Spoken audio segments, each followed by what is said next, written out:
Hello, everybody. Good day. Depending on where you are listening to me from. So this week, I quickly want us to look at the market as the year is rounding up. We are about to end the year. I hope you guys have had a lovely, lovely, lovely trading year. Anyway, so let's move on. So today I want us to also, look at the dollar index. Remember, like 2 weeks ago, I think that was the last time I posted for the week. Last week I was on chance. I was talking about price coming to this zone, and ever since price has tapped on this our mark out zone, and price has been pulling back. And on I think it was on Thursday, yes, if I'm not mistaken, we saw the Federal Reserve cut interest rates, and I've mentioned that this year that towards the end of the year because I think the last video I did 2 weeks ago I spoke about interest rate reduction by the Federal Reserve, and we saw that happen on Thursday or Friday. That reduction in interest rate is not really it's not in news because it's everywhere. The data are there that interest rate will be reduced, on that meeting on Thursday. And that's exactly what we saw. And that's why, we really don't have any crazy move as touching the dollar. Normally, when you have an interest rate reduction like that, if there's a surprise reduction. For example, everybody knew that they're going to do 0.25% basis points reduction. Let's say, for example, on that day, we now have 1% reduction. Would have seen a lot of crash. Price would have, nose dive down, to this to that zone. But because what the Federal Reserve did was what everybody was expecting. So that price has been that reduction has actually been priced in. That's why we didn't see any crazy there was no surprise, right? So price was moving a little bit to the downside. And then we saw this bounce on Friday, right? So the dollar is still bearish, like I mentioned earlier, that I'm still bearish on the dollar. And then we can see that move. We can see the result of that across board. For example, on gold, I want us to look at gold. We've seen that gold has been taking a tear throughout last week, and we've been having this push to the upside. And the reason is not far-fetched. The dollar is weak. Major countries and investors are pushing their money into gold. I think a lot of stuff contributed to the way gold has been moving this year and even last year. For example, countries around the world, like China, like Japan, and what have you, are actually doing more buying gold right now because of the what I call economic war, the tariff issue, the fact that countries are scared, when they saw what the US did to Russia. That means um we are not safe. Nobody's safe, right? So everybody's playing safe, and gold has been an investor safe haven for years. So that's why we've been seeing gold, taking uh moving to the upside drastically. Anyway, we are nearing all-time high for gold. If you notice, the gold all-time high is around 4,300. So I think a lot of speculators are saying that we should see gold, go above this range, maybe by next year, because we are expecting more rate cuts next year, and of course, the Federal Reserve has also announced the end of quantitative tightening. What that means is that from next year we'll be seeing more of money printing. That means there will be cheap money because as interest rate reduced, the Federal Reserve want to stimulate the economy, and in doing so, they will be printing a lot of money. So we want to be seeing that means once there's cheap money, expect every risk asset like gold, like Bitcoin, like Nasdaq, like S&P 500 to keep shooting to the upside. No, so that is why we've seen gold. For me, trading gold right now, I think on one of my account where I trade metals, I took this buy around the zone. Also, I'll be looking forward to pullback. If I say proper pullback, probably to let's go to the 4 hour time frame. If I see a proper pullback, probably to this zone, Let's look at if let's use our Fibonacci tool. If I see price probably pull down to this zone to test this area, then I'll be looking for opportunity to take a buy around that area and have my stop loss, you know, a little bit below that zone, to see what price we do, see open at this low hold. But either way, for gold, I'm super bullish. I'm super bullish. I'm expecting an opportunity for price to pull back. Is actually always an opportunity to buy for gold as far as I'm concerned. And I've always mentioned on this channel, you want to look for that pullback, that sweet pullback, and then you jump on the buy. Also, Bitcoin has been on the downward trend. let me move this our this into this zone. We've seen Bitcoin be playing around this zone for some time. Crypto generally has been on the downtrend across board. Crypto has come a long way for the past 10. I think this was in October where we top out at 125,000 and price has been pushing to the downside. But for some time, we've been sitting, I think we bounced off around 81,000. A lot of speculation, expecting that price should come to around that 70,000. Maybe there's a lot of orders waiting around there. People are waiting for price to come to this zone. But as long as this support holds, all right, as long as this support holds, and this is looking or actually like a bullish pattern, if you look at the daily time frame, we already have, like a higher low has been printing on this zone. All right. And as long as that's the support holds, um, I'm bullish on Bitcoin as long as this doesn't crash. This ground does not lose that support. If price comes to this zone, I'll be looking for a price to bounce off of this place. All right. But like I mentioned, a lot of risk assets I'm still very, very bullish on Bitcoin on the long run. Especially, the fact that we've seen Federal Reserve has already announced end of quantitative tightening. So like I mentioned earlier, that means we'll be looking for from next year to money printing happening. Number one, then number two, cheap money. When there's a massive reduction in interest rate, a lot of investors can go to the bank and borrow money to take on risk. That's information for me. That fundamentals is telling me that we'll have a lot of money, a lot of money to buy Bitcoin next year, and of course, price should be shooting to the upside. So this support is crucial. This $81,000 is crucial for Bitcoin. If I hope it holds throughout this year into next year. All right. So moving forward, let's see. I want us to look at currencies. Let's quickly look at pounds USD.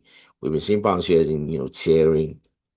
Since we bottom around there in November 4th, price has been pushing to the upside. All right. Price has been doing a lot of, you've been seeing a lot of um, price printing, higher low, which is bullish. And of course, it's not far-fetched. All the reasons I mentioned, the fact that there's reduction, consistent um, interest rate reduction.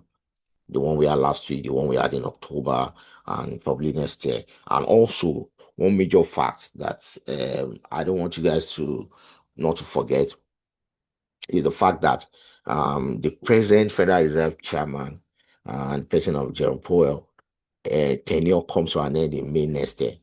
So, and the proposed new Federal Reserve Chairman, and that a lot of people are looking at, always very close to President Donald Trump. Is also very, very, very, is somebody that has been calling for reduction in interest rates. So we might see a lot of interest rate reduction next year.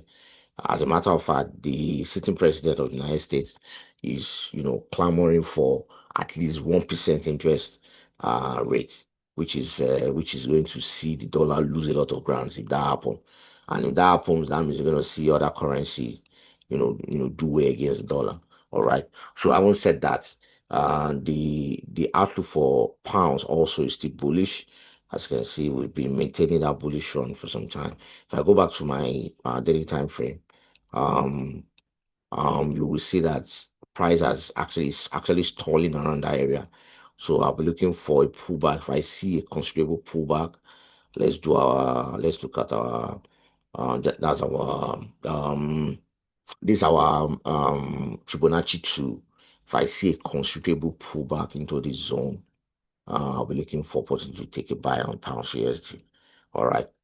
Um, I would say that same structure you can find on Euro USD, AUD USD, major currency, dollar denominated currency on daily time frame. You see it, the price has been pushing forward to the upside. Same thing with Aussie dollar. All right, we saw Aussie dollar break this counter trend line and keeps pushing to the upside. All right, so quickly let's look at the Japanese index, the JPYX price has been. If you have been wondering why the Japanese yen has been has been so weak, I think the Japanese yen has been designated as the weakest currency this year, and it's not far-fetched as the way current is. The Japanese yen is pushing to the downside, and their next meeting for their next Bank of Japan meeting is coming up. I think it's on the 18, I'm not sure, between 18 and 20th this month. So the speculation is that we might see them raise interest rate.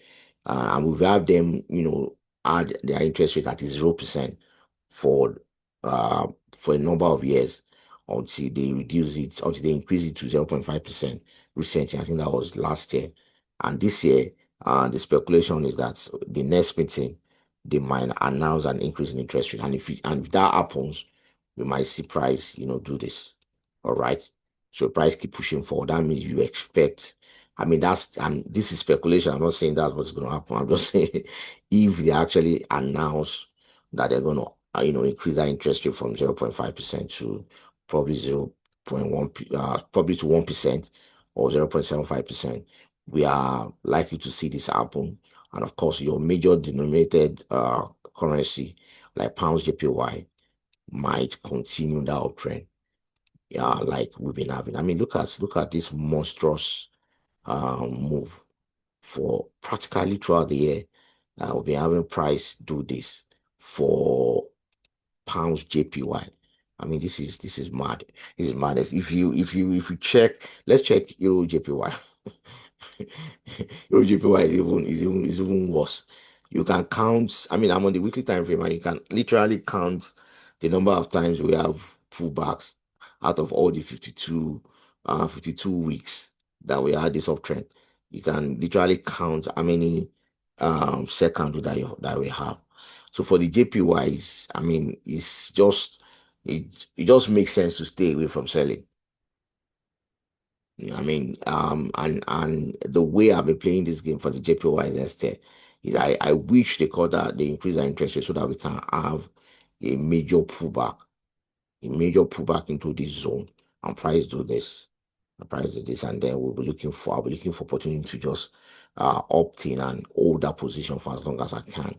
I actually missed this move this year, and I mean, it was really painful. I mean, this move started from this support in February this year, and look at, I mean, this is over 2,000 pips, and it's been on the upward trend. Now, look at what happened last year. And that's why, as a trader, as a retail trader, especially if you are more technical like myself, you actually, it makes sense to always, zoom out your chart so that you can see what is happening on that time frame. Now, look at what happened last year. I think it was, I want to see whether, okay, January, around this area, we have price do this and continue on a trade, I mean, on this tier till July. And then we have this major pullback. And then ever since price bounced around this area, and then we have this. So you will notice that because pairs like pounds JPY, euro JPY are bullish pairs because of how the Japanese yen is structured due to their economy. So it's safe to actually look for buying opportunity in this pair. And I think recently that's what I've been looking at as touching this particular pair, this particular JPY pair. I try as much as possible to avoid sell. I don't try to sell it. because I tried a couple of times. I won't, and then I've been burnt. So right now I don't sell it. When I notice that uh, it has broken a new all-time high, as you can see, or pardon me, it has broken a new high. I actually wait patiently to see that pullback, like you can see around this zone. Price pullback and then continue. If you go to daily time frame, you will notice the same. Price will pull back and then price is always pulling back and continue that uptrend. And then you don't have much pullback like that. Just few pips to the downside. Like so, price do this. Price, we had this gap up. Price did this gap, pull back, form support around the zone, continue. And you see that each time there's a pullback, there's a continuation of that trend. And it happens so fast. I mean, even gold doesn't move this way. If you go to the 4-hour time frame, it's the same thing.